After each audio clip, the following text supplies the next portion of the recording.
practice learning how to duck dive, and we got a bunch of different Amigas here riding different sizes of surfboards.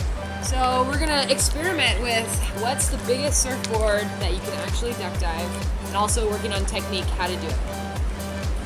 Boom.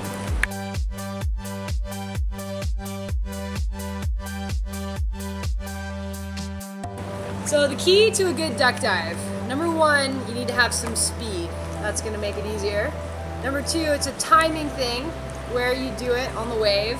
And then it's also the physical aspect where you put your foot on the back of the board. And that's, all of those things are gonna change a little bit based on the size of your surfboard. I have this little tiny, really cute 5'4", and it duck dives really, really easily. So you wanna get up some speed. You want to have your hands just kind of like right at your shoulder. The first step is to push down. And I like to keep my knee on the board to kind of hold the board, like help it push down. Like you push down with your hands and then you're keeping it underneath you with your knee. And then once you get down to the depth, then you push through with whatever reaches. Like I use these little tiny boards, so a lot of time I'm pushing with my shin right here. And then if I want to go really deep, then I'll put my foot on there. But a lot of times if I'm being lazy and it's not really that big a wave, I just push with my shin. But if I had a longer board and my foot reached the edge of the board, then I would always push with my foot.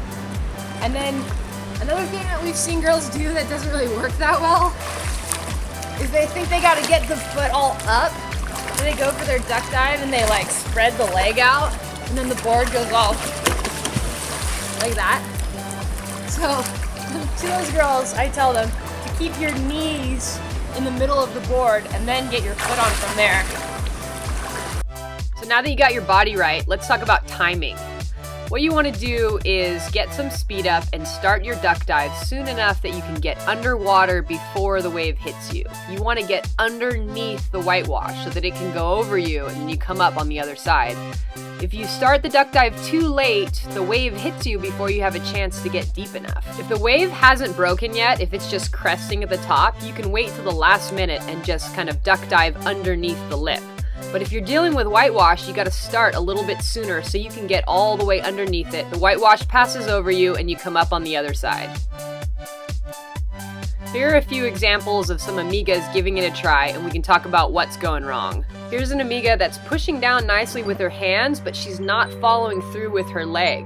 So the board doesn't scoop through the wave very nicely. If you have a really good push down, but there's no follow through, then the board just goes out that way. This is what you want the board to do underwater. Scoop down and then come back up on the other side of the wave. This Amiga is pushing down really nicely. She's scooping through with her leg, but her upper body's not getting down to the depth where the board is. So even though the board is deep, her body's not getting underneath the whitewash. Another thing that will help your duck dive be more awesome is keeping your eyes open. Probably not recommended if the water's super gross or if it's a little tiny whitewash on the inside with tons of sand.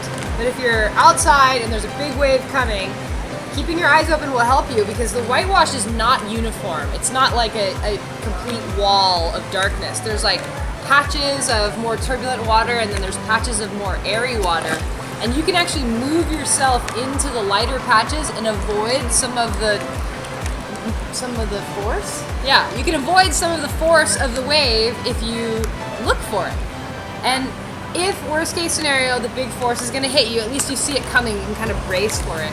I don't wear contacts, but Jackie does, and Jackie says that she still opens her eyes underwater and very rarely loses a contact. So a lot of girls come down on retreats and they say, I really want to learn how to duck dive, but then they bring these like really big boards. This is a 6'4", so it's super hard to duck dive a board like this. Like even for me, it's really challenging, and for someone who's not good at duck diving, it's going to be nearly impossible. So keep that in mind. The problem might be your surfboard. But just for fun, I'll try and duck dive it in the pool. Let's see if I can make it go under. Wow! So what makes it more difficult? Is it that the width? It's just more buoyant. The length or the width? It's the volume of the board.